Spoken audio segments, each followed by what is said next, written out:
इस वीडियो में हम देखेंगे इन्वेंटरी मैनेजमेंट के टेक्निक्स। ठीक है, तो पहला है drop shipping. In this inventory management technique the company does not invest in purchase inventory. मतलब कंपनी परचेस नहीं करती है, कोई रॉ मटेरियल वगैरह कुछ भी परचेस नहीं करती। But when a customer place an order the company purchase from a third party.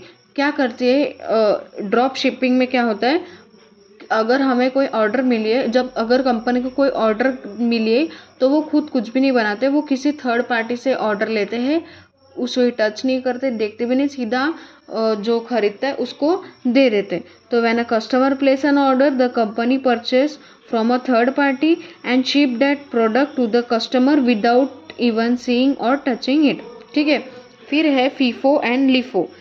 FIFO FIFO stands for first in first out. This technique ensures that the new inventory is up for sale only when the old inventory is sold out. FIFO का मतलब first in first out, मतलब कि जब new inventory is up for sale तो सबसे पहले old inventory पहले sold out होनी चाहिए, फिर बाद में न्यू इन्वेंटरी।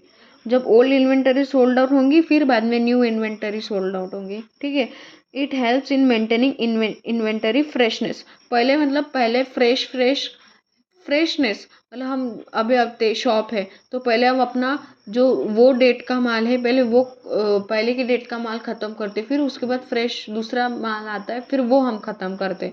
ठीक है, फिर लीफो। लीफो मतलब LIFO stands for last in first out.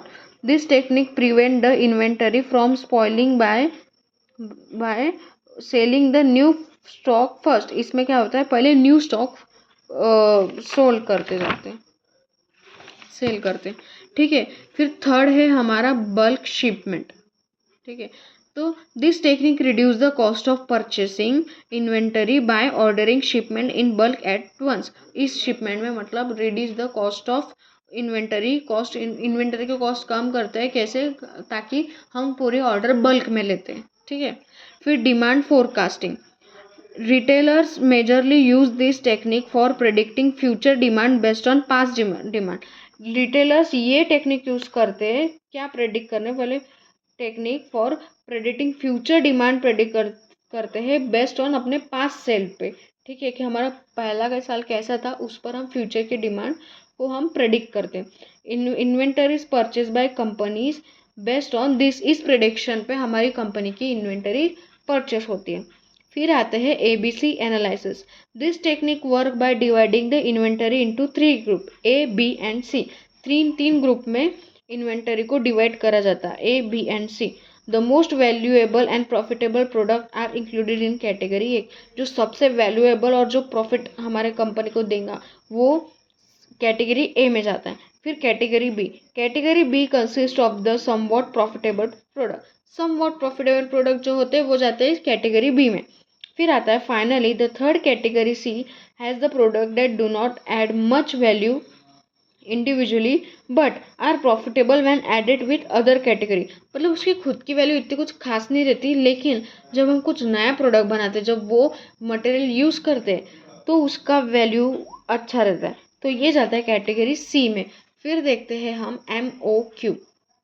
MOQ मतलब MOQ refers to the minimum order quantity that the supplier is ready to sell. Minimum order quantity MOQ that the supplier is ready to sell. फिर आता है हमारा safety stock inventory. This inventory management technique prevents any inventory storage by purchasing extra stock then the estimated amount. Technique prevents any inventory storage को prevent करता है। कैसे? कि हम थोड़ा सा एक्स्ट्रा स्टॉक हमारे इसमें भर के रखें। ठीक है, batch tracking last. Batch tracking this technique is the process of checking inventory उसकी एक्सपायरी डेट चेक करना by grouping product with similar trades together. ठीक है, तो उसके एक्सपायरी डेट वगैरह चेक करना। ये हो गए हमारे क्या इन्वेंटरी मैनेजमेंट के टेक्निक्स।